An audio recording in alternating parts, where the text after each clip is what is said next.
La première nous a dit ça. Belle bonjour tout le monde, ça a fait, ça y est, on est déjà jeudi, hein, ça arrive les derniers jours pour ces 2 semaines de confinement, même si pour l'instant nous ne savons pas si cela va durer encore et combien de temps. Ça a fait, qui Jean Zotier, en qui Moigne Zotier, bon matin, vous êtes levé bien, il faisait doux, il fait beau, il y a du soleil, vous avez déjà fait un petit programme pour la journée, vous avez votre petite routine, hein, s'occuper de la maison, du repas, les enfants, l'école, faire un petit peu de culture générale, pourquoi pas lire, etc., de choses à faire. Et puis sinon, regardez aussi, hein, il y a des pipiris qui chantent en ce moment, regardez ces osios en ciel là, les tourterelles et tout ça, vous verrez, ça vous fera du bien.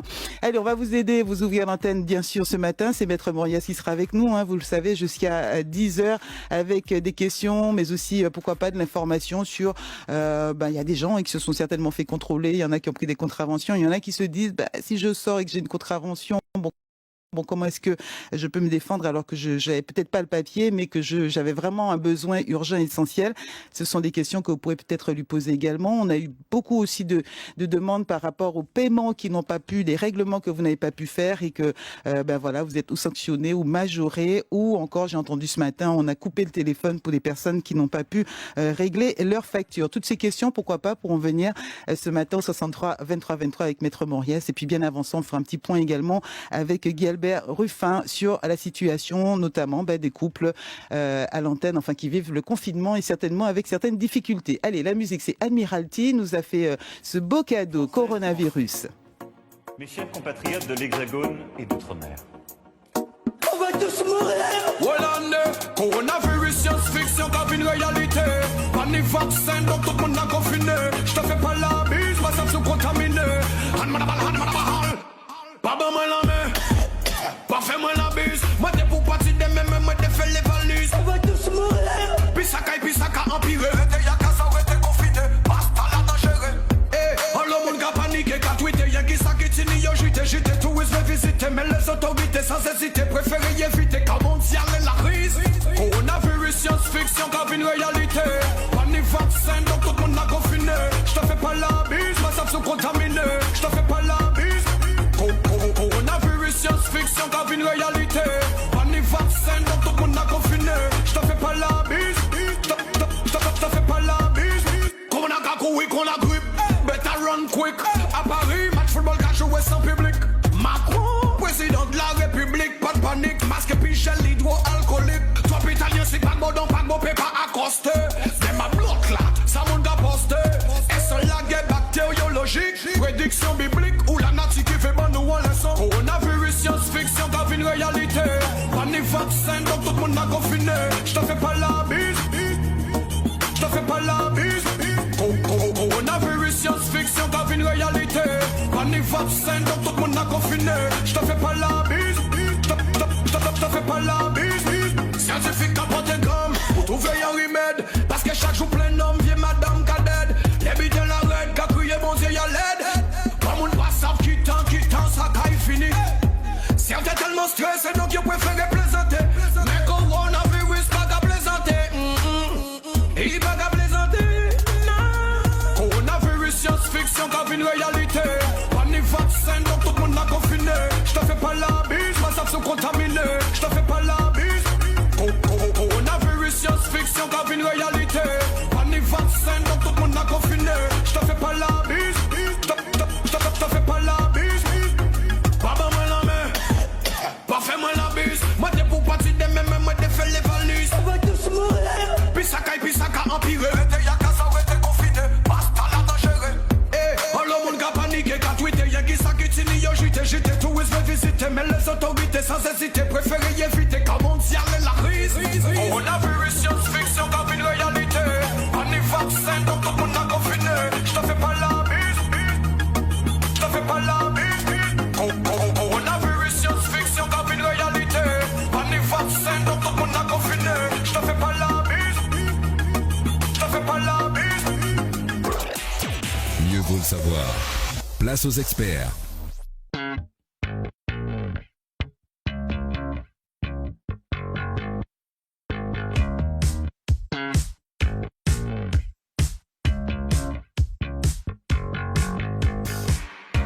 Il est 9h09 sur l'antenne de la première. Maintenant, merci Admiralty avec ce coronavirus. Je pense que ça va rester, c'est vrai, en mémoire, un refrain qui dit tout. Je te fais pas la bise. Et j'espère que vous continuez à conserver et à pratiquer surtout ces mesures de sécurité, même si quand on le regarde, on regarde dehors, on voit bien que les gens qui font, par exemple, les files d'attente, notamment, je vais le signaler devant le Leader Price dans le centre-ville, eh bien, pas ni en mettre, t'as pas même ni 50 cm au tuyau, yo serré l'autre contre l'autre devant la potlaque à attendre que voilà c'est mon nouveau magasin. Donc n'oubliez pas que vous êtes aussi responsable pour l'instant de votre sécurité. Cette distance est très importante, qu'on y croit ou qu'on n'y croit pas, mais bon, d'une manière générale, on sait même pour la grippe, sous pas les trop pévimoulant, peut-être ou pas qu'à attraper. Donc faites attention à vous. On tient à chacun, voilà, des Martiniquais. Il est avec nous par téléphone, Guy-Albert Ruffin du Hamel. Vous l'écoutez depuis plusieurs jours, ingénieur social, expert des politiques publiques et sociales. Il nous apporte son point de vue sur la situation que nous vivons actuellement. Et ce matin, on va revenir sur le cas des couples, notamment quand on en parle toute l'année de violences conjugales. Pour lui, il faut certainement craindre une recrudescence des violences conjugales dans ce contexte de confinement. Et justement, où en est-on aujourd'hui sur cette question de violence conjugale? On va voir avec lui quels sont, déjà un petit peu les chiffres pour vous donner une idée. Et puis on verra un petit peu plus loin quelles sont ces propositions. Guy-Albert Ruffin, bonjour. Oui, bonjour Frédérica. Merci d'être avec nous encore ce matin, toujours confiné, vous aussi de votre côté, même si vous continuez à travailler? Oui, toujours confiné, travailler quand même, mais toujours confiné. Et vous continuez évidemment à réfléchir à la situation des Martiniquais. Vous souhaitiez ce matin vous arrêter sur ces couples qui rencontrent des difficultés, violences physiques, violences morales. Ça peut être subi autant par des femmes, c'est vraiment majorité, mais également par des hommes. Oui, c'est vrai qu'il est difficile de parler de chiffres, car vous savez que c'est un sujet relativement tabou, c'est un sujet sur lequel on a encore des difficultés à avoir une situation précise. Ça concerne aussi bien des hommes que des femmes, c'est même des couples de même sexe. On estime aujourd'hui qu'une femme sur 5 subit des violences conjugales, et ça c'est dans les deux sens. Donc je pense qu'aujourd'hui les violences conjugales c'est quand même un problème assez important. Curieusement, sur ce que j'ai pu avoir des services de police et de gendarmerie hier que j'ai rencontrés, ça n'a pas encore une reconnaissance particulière. Donc les gens sont toujours un peu sages malgré la période de confinement. Ça, c'est la bonne nouvelle. Alors, c'est la très bonne nouvelle du jour. Il semblerait que ces violences peuvent être plus fréquentes, c'est vrai, et surtout que la peur est encore plus forte quand le conjoint ou la conjointe, le compagnon n'accepte pas la rupture et devient celui qui harcèle. C'est souvent ce qu'on a pu entendre à l'occasion de violences extrêmes, de délits où il y a eu victime, c'est qu'il y en avait un qui était parti. Oui, c'est vrai qu'on sait qu'aujourd'hui, l'analyse du terrain, quand on voit un petit peu ce qui se passe sur le terrain, 61% en fait des violences qu'on déclare, c'est des violences de séparation du couple dans l'année. C'est des conjoints qui deviennent des rôdeurs, des ex-petits amis qui deviennent en tout cas un peu jaloux, qui essaient de comprendre ce qui se passe. Et souvent, ça se complique car ces sujets de violence, c'est toujours un terrain d'alcool, un terrain de drogue, quelquefois des disputes qui ne se terminent pas, et voire même des conjoints qui essayent de se pénétrer à tout prix dans la maison. Donc c'est vrai que la première année de rupture, c'est une année très difficile où on trouve une augmentation de ces violences. Il faut savoir aussi que les personnes qui d'habitude fuient dans cette période-là, donc ils vont chez des amis, ils sortent un peu, ils vont dans des hôtels, ils errent un peu partout par là, mais quand on est confiné, c'est difficile de sortir, donc forcément le conjoint peut savoir où est la personne et très souvent pouvoir s'imposer et pouvoir chercher à tout prix le contact. Et c'est vrai qu'aujourd'hui, même quitter, aller à l'hôtel, c'est compliqué puisque la plupart de ces professionnels ne travaillent pas également. Donc finalement, ce confinement qui oblige aux uns et aux autres de rester ensemble, c'est tant mieux si ça se passe bien. Quel est l'état du droit sur le sujet? Les politiques publiques semblent avoir bien évolué ces derniers temps avec un fort lobby autour du fémicide. Oui, c'est vrai qu'on se réjouit sur le plan du travail social. Vous avez la loi du 28 décembre 2019 qui va vraiment porter un nouveau souffle avec des outils sociaux et des outils juridiques aussi. Un appareil qui est revisité, qui est renforcé, notamment sur la partie de la prévention et aussi l'augmentation des mesures répressives, ce qui peut avoir une portée aussi dissuasive. On peut évoquer aussi le port d'un bracelet anti-rapprochement, les séparations de couples, dans ce contexte de violence conjugale où effectivement on va accompagner ces couples-là. On va renforcer aussi le dispositif avec notamment le téléphone grand danger. Tout cela va venir en tout cas essayer de le faire. Parce qu'il faut savoir que ces politiques publiques-là ont du mal à se mobiliser très rapidement dans ce contexte de confinement et ce contexte de crise. C'est pour cela que j'aimerais bien rappeler, en tout cas dans les procédures qui sont un petit peu plus immédiates dans le sens du terrain, sachant que sur toute la partie classique du droit, l'accès vers l'avocat et vers les professionnels reste quand même la priorité. Il reste quand même des numéros de téléphone également pendant cette période de confinement. On peut, est-ce que on peut quand même avoir un interlocuteur? Oui, c'est vrai que comme je te disais que c'était quand même le climat était pour le moment plutôt calme, mais ça ne me surprend pas, car c'est souvent ce calme qui précède la tempête. Les gens sont un petit peu sous l'effet d'annonce et bon, mais en tout cas il faut prévenir. Ce que je peux toujours rappeler, c'est qu'en cas d'urgence, c'est le 17 qui reste la règle, et le 17 vous met en relation avec police secours ou la gendarmerie, où vous êtes, soit en zone police, soit en zone de gendarmerie, mais peu importe. D'accord, le 17, on retient bien ce numéro. Le 17, c'est pas grave, si les gens font le 18, le 15 ou le 112, ça fonctionne même sous une puce bloquée, un téléphone bloqué, même s'il n'y a pas d'unité, ça fonctionne. C'est une bonne information. C'est une bonne. Ça fait partie des numéros d'urgence, c'est ça, quand votre appareil vous dit seulement pour les numéros d'urgence? Voilà, donc ils peuvent téléphoner différemment, 15, 17, 18, 112, mais tout ça, ils sont être orientés. Aujourd'hui, ça, c'est l'urgence, c'est-à-dire l'urgence, il ne faut pas non plus hésiter à le faire. Également, souvent, les victimes ne peuvent pas parler. Ça arrive aussi. Et on peut aussi joindre un fonctionnaire de police et de gendarmerie en envoyant un SMS. Cet SMS peut être envoyé au 114, c'est-à-dire ils peuvent faire un 114. Ils envoient un SMS au 114.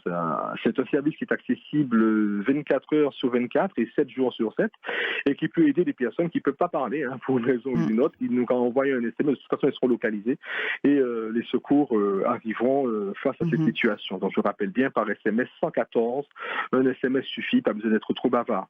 Alors on rappelle bien, quand ils ne peuvent pas parler, c'est ça, c'est pas simplement la personne qui a un handicap, c'est personnes qui sont vraiment dans une situation, elles ne peuvent pas raconter leur histoire. Donc voilà, le truc devient, il ne faut pas entendre. Et puis je rappelle aussi, si vous voulez, hors urgence, parce qu'il n'y a pas souvent que des situations d'urgence, et dans ce contexte de confinement où c'est très difficile de se déplacer parce que les services sont réduits, quelques services sont fermés, et quelquefois avoir des consultations, ça peut être difficile. Il ne faut pas hésiter à téléphoner le commissariat de police en composant simplement le 05 96 59 40 00. Je répète, 05 96 59 40 00.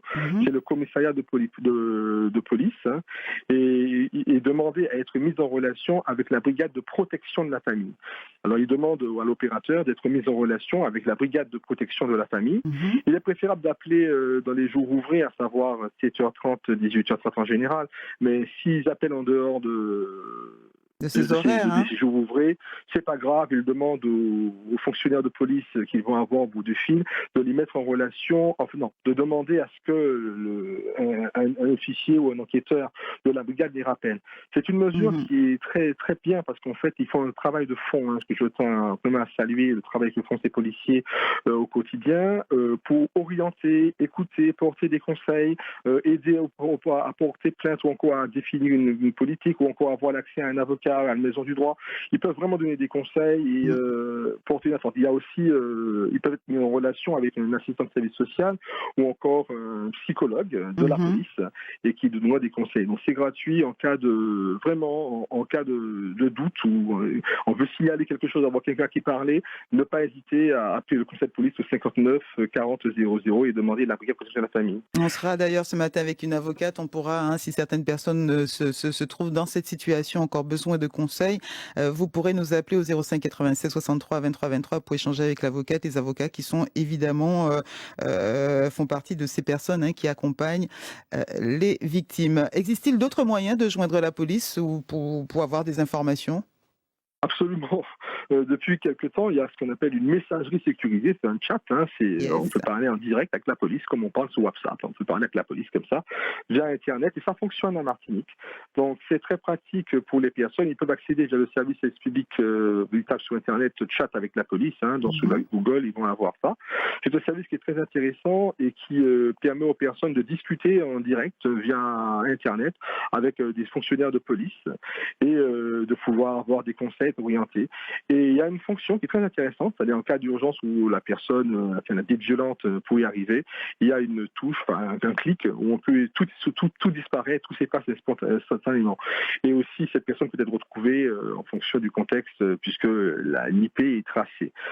Et puis j'aimerais aussi rajouter, indépendamment de ces mesures un peu high-tech technologiques, parce que bon, il faut aussi dire que ça évolue bien aussi de ce côté-là, qu'il ne faut pas hésiter à contacter les associations qui interviennent auprès des femmes, mais aussi auprès d'autres publics, notamment les publics LGBT où il y a beaucoup de violences, hein, notamment dans les milieux homosexuels, ça on le dit moins, oui. Mais aussi pour les gens qui sont au bout du rouleau et qui sont en proie d'un traumatisme, il ne faut pas hésiter à appeler SOS Crise.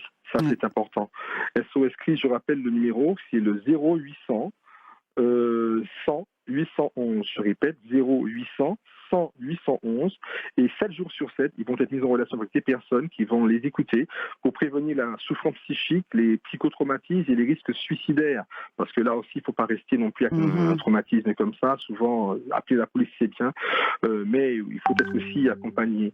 Et puis, je rappelle, mes confrères, hein, les assistantes sociales aussi peuvent intervenir et dans le strict respect du secret professionnel et accompagner ces personnes-là. Alors, voilà ce que je peux dire. Une toute dernière question. Merci en tout cas pour tous ces numéros, nous avoir rappelé que les commissariats, que la police, les associations sont à notre disposition. J'espère que les personnes qui pourraient en avoir besoin ont noté ces numéros. Sinon, bien sûr, nous les conservons pour vous. Une toute dernière question avant de vous quitter. Nous allons ensuite enchaîner avec Maître Moriès et les appels des auditeurs. On peut aussi avoir besoin de quitter le domicile. Qu'est-ce qu'on peut faire ? Ben oui, parce qu'en fait, il faut savoir que normalement, la loi dit que c'est l'auteur des violences qui quitte le domicile, mais bon, après, c'est pas toujours évident. Oui. Il y a des procédures qui sont longues, mais bon, il y a aussi des urgences. Hein. On peut aussi avoir besoin de partir tout de suite. Donc, je crois que dans ce cas, je rappelle encore que le numéro d'urgence, c'est le 17. Hein. Il faut aussi pouvoir aussi mobiliser les policiers si besoin. Mais aussi, il faut savoir que vous pouvez bénéficier des services du 115. À savoir le service intégré d'accueil et d'orientation qui répond 7 jours sur 7 et 24 heures sur 24. Donc c'est un service gratuit, vous faites le 115 et vous pouvez trouver une solution d'hébergement en urgence. Donc il existe une filière qui est dédiée, hein, tout à fait dédiée pour les victimes de violences conjugales. Donc ils ont l'habitude de prendre ça en charge. C'est un service que je connais bien parce que dans ma pratique, j'ai l'occasion d'avoir affaire à eux. Donc ils peuvent aussi avoir la possibilité via l'opérateur d'hébergement de garantir un transport du lieu où se trouve la personne vers le centre. Ce centre, en général, l'adresse est extrêmement discrète et bien entendu, je ne la communiquerai pas puisque vous savez très bien que c'est un lieu de refuge. Gardez-la secrète. Voilà. Et je recommande quand même, pour éviter que ce départ ne soit reproché aux personnes, puisque ça peut aussi être un abandon, etc. Et vous savez, certains auteurs ne vont pas chercher non plus à prédater davantage leurs victimes. Ne pas hésiter à déposer une main courante au commissariat de police ou à la brigade de gendarmerie pour se couvrir.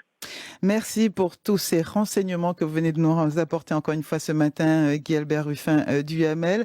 Les auditeurs nous appellent. On va faire un petit coucou à Mélanie qui est avec nous depuis Sainte-Marie, qui je pense ne se trouve peut-être pas dans cette situation de devoir se protéger de violences à la maison. Bonjour Mélanie. Bonjour ma chérie, je n'appelle pas pour cette émission parce que je vis seule chez moi et à l'époque j'avais un mari qui me battait, ma famille était tranquille alors, donc je n'ai pas ce problème. J'appelle, c'est pour l'avocat. D'accord, tu vas patienter quelques instants le temps que nous l'ayons à l'antenne. Merci Guy-Albert Ruffin du UAML. Elle a dit mon frère était tranquille, évidemment on rappelle En tout cas, c'est déjà une femme forte.